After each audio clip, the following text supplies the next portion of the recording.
आंबेगाव विधानसभा मतदारसंघातील कवठेमाई टाकळे हाजी जिल्हा परिषद गटातून माजी आमदार पोपटराव गावडे यांचे चिरंजीव राजेंद्र पोपटराव गावडे हे भाजपाच्या चिन्हावर विजयी झालेत आणि त्यांच्या समेत असणाऱ्या दोनही पंचायत समिती सदस्या याही भाजपच्या चिन्हावर निवडून आल्यात। भरघोस मतांनी असा राजेंद्र गावडे यांचा विजय झाला आहे। त्यांनी राष्ट्रवादी काँग्रेसचे उमेदवार दामू घोडे यांचा पराभव केला आहे आणि काही दिवसापूर्वीच राष्ट्रवादी काँग्रेसने राजेंद्र गावडे यांचं तिकीट नाकारलं होतं।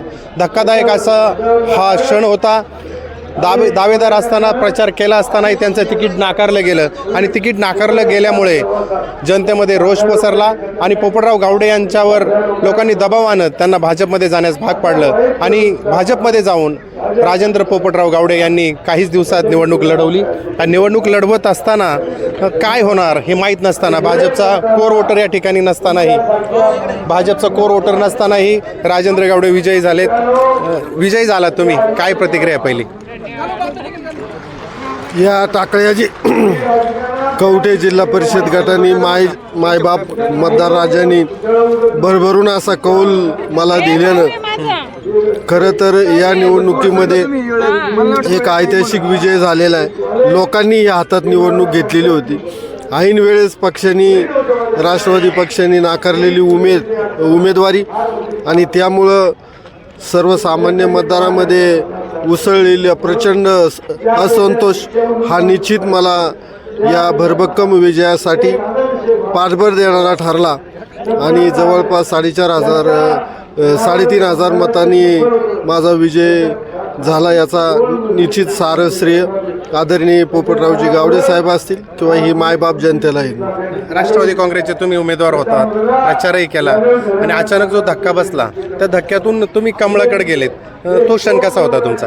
म्हणजे तुम्ही राष्ट्रवादीचा प्रचार केला होता, आदल्या दिवशी तुम्ही घड्याळ सांगत होता आणि दुसऱ्या दिवशी कमळ सांगावं लागलं तुम्हाला लोकांना, तो क्षण कसा होता तुमच्यासाठी? राजकीय तुमचा वारसा तो क्षण म्हणजे फारच दुर्दैव होता, कारण आमच्या कुटुंबाला राजकीय पार्श्वभूमी, वडिलांपासून ही राजकीय पार्श्वभूमी, तालुक्याचा आमदार म्हणून राहिलेले अनेक वर्ष जिल्हा परिषद सदस्य होते, बंधू जिल्हा परिषद सदस्य होत्या, वहिनी जिल्हा परिषद सदस्य होत्या आणि एकंदरीत या जिल्हा परिषद गटातली सर्वसामान्य माणसाबरोबर नाळ जोडलेली आहे आणि राष्ट्रवादी पक्ष तळागाळात पोचवण्याचं काम केलं आणि ऐनवेळेस उमेदवारी नाकारल्याने निश्चितच हा फार मोठा धक्का आमच्या कुटुंबासाठी होता।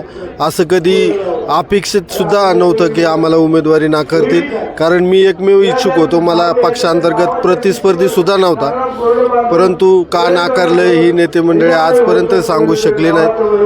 पण जनतेने ही निवडणूक हातात घेतली आणि ऐन वेळेस कमळ हातात घेतल्याने मनात संभ्रम वाटत की लोक स्वीकारतील का नाही, पण लोकांनी मनापासून स्वीकारलं आणि आज त्याचं निकालात रूपांतर झाल्यानंतर मनस्वी खरोखरच आनंद होता। विधानसभेला तुमच्या विरोधात असणारी माणसं अगदी तुमच्या विजयासाठी एक झटून काम करत होती, त्या लोकांबद्दल काय सांगाल?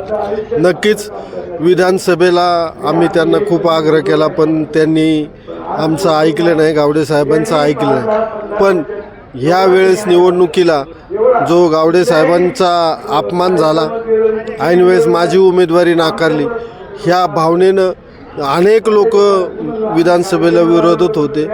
त्या कित्येक लोकांनी रात्रीचा दिवस करून मला निवडून आणण्यासाठी या गटात खूप मेहनत घेतली। आता हे सगळ्यांना तुम्ही जोडून ठेवणार आहात का? जे नवीन लोक तुम्हाला भेटलेत त्यांना जोडून ठेवणार आहात का? आणि भाजपमध्ये कशा प्रकारे काम करण्याची संधी मिळेल तुम्हाला?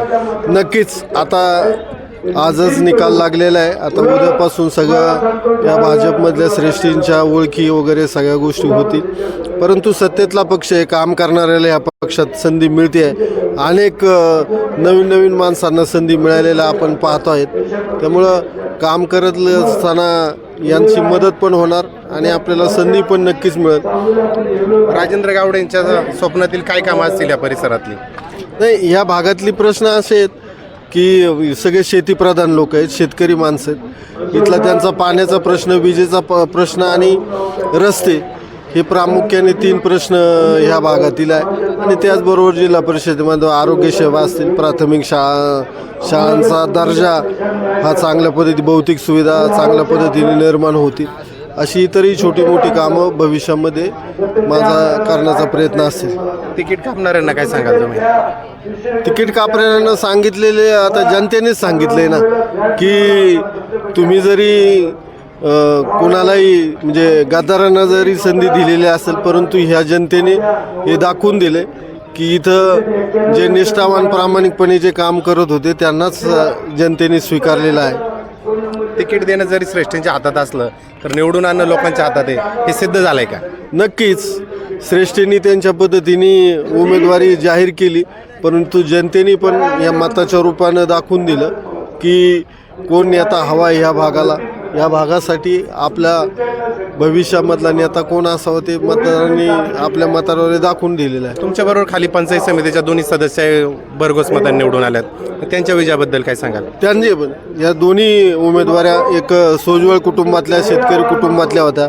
त्यांचाही पण कुटुंबाची पार्श्वभूमी राजकीय सामाजिक दोन्ही कुटुंबातले चांगल्या पद्धतीची होती आणि मोठ्या गावातले होते. त्यामुळे जनतेने त्यांना चांगल्या पद्धतीने प्रतिसाद दिलेला आहे आणि चांगल्या मताधिक्याने ते दोन्ही कांचनताई सानबोर आणि सुनीताताई बाळकृष्णकडे हे दोन्ही चांगल्या मताने निवडून आलेले आहेत. पोपटराव गावडे साहेबांची जी काम करण्याची पद्धत आहे ती राजेंद्र गावडेंकडून आम्हाला पाहायला भेटेल का, जनतेला पाहायला भेटेल का भविष्यात? नक्कीच. शेवटी मी जन्मले तसं गावडे साहेबांचं समाजकारण चालू आहे. त्यांनी 62 सालापासून हे समाजकारण राजकारण करतात. माझा 72 सालचा जन्म आहे. तेव्हापासून आज तागायत सगळ्या गोष्टी बारकाईने पाहिले. आपल्याकडे येणारा प्रत्येक माणूस लहान आहे का मोठा यापेक्षा तो आपल्याकडं आधारवड म्हणून आलेला आहे. त्यामुळे त्याला मदतीसाठी आपल्याला जे जे करता येईल, तसेच भागाच्या विकासासाठी सुद्धा जे जे करता येईल ते निश्चित गावडे साहेबांचा अनुभव, आमच्या वहिनी सुनीताताई गावडे ह्याही 15 वर्ष झाले जिल्हा परिषदेचे, त्यांचा अनुभव मला नक्कीच काम करायला प्रेरणा देईल. ते होते राजेंद्र गावडे, विजयी झालेत आणि माजी आमदार पोपटराव गावडे यांची कार्यपद्धती ते अवलंबणार आहेत आणि या भागामध्ये एक नवीन नेतृत्व भाजपच्या रूपाने उदयाला येत आहे. त्याला पाहूया कशा प्रकारे भाजप पक्ष असेल किंवा कवठे एम आय टाकळे हजी गटातील मतदार स्वीकारतील. आज इथेच थांबू, उद्या भेटू नवीन भागात. आपण पाहत राहा वास्तव मराठी. फेसबुकला आमचे पेज लाईक करा आणि आमचा युट्यूब चॅनेल सबस्क्राईब करा. वास्तव मराठी.